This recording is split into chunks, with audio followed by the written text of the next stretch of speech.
I'm just going to do a little off-the-cuff demo of this project I built here. I did this in a couple weeks, so much less elaborate than the other things you're getting to hear about today. But my goal with this was really just to create something that hopefully interests more developers in working with zero-knowledge proofs, and just kind of makes this a little bit easier for kind of beginners and people new to the space to understand. So the concept with this is really the simple idea behind ZKPs of prove that you know a secret. So all these here are proofs that people have created with this little app that I built. So I'll just quickly show, kind of go through how it works. Basically, anyone can come here and generate a proof. You can give it a name, put in your email, and then the data that you want to prove, basically your secret key. I have text, date, and image files as options right now. For the image file, it takes the image base URL.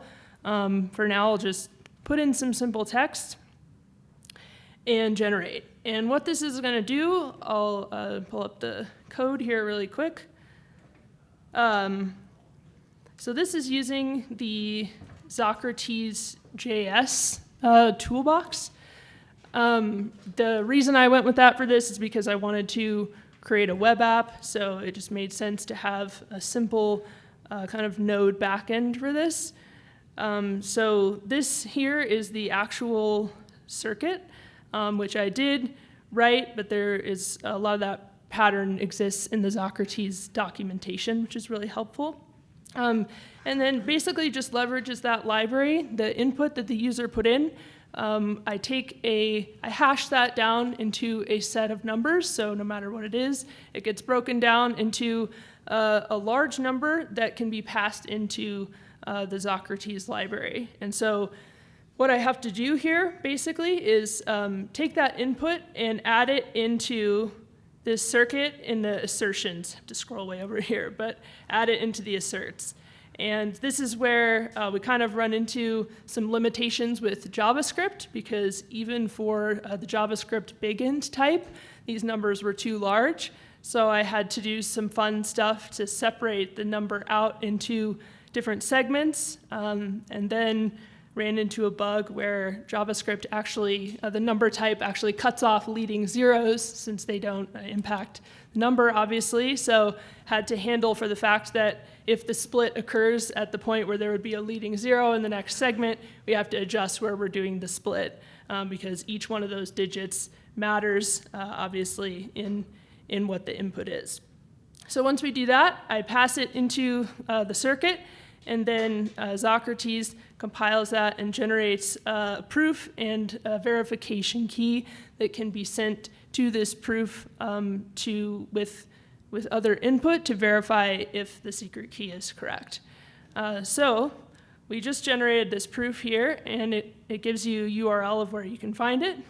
So we can do that or return home. It'll be here. We can also search for it. If I go to this proof that I just created, there's now this proof exists at this URL. So you could come and generate a proof and then send this to whoever you wanted to be able to prove that they know the secret. And then it's pretty much the same process here.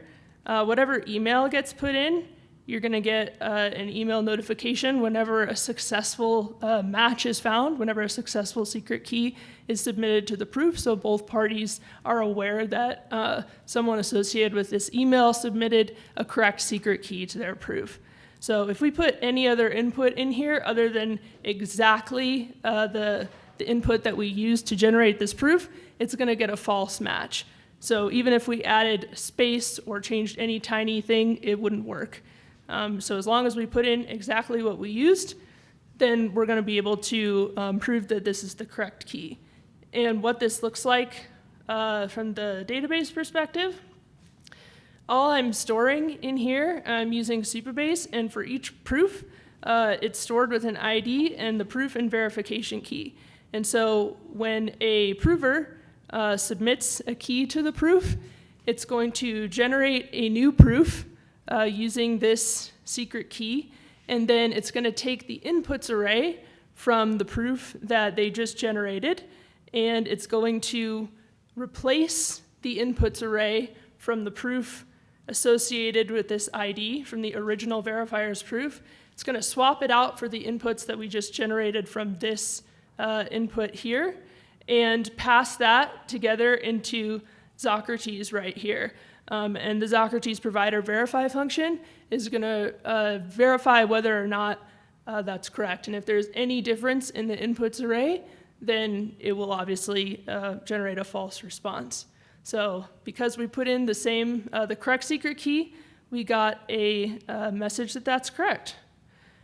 So really simple application overall. I also made these endpoints. This URL is a publicly available endpoint, so you could come and generate a proof, and then you could use this URL to integrate in your own application. If you wanted people to be able to prove a secret key on your own app, you could just send the input along with the ID to this API, essentially, and get back a response of whether the secret key input is correct.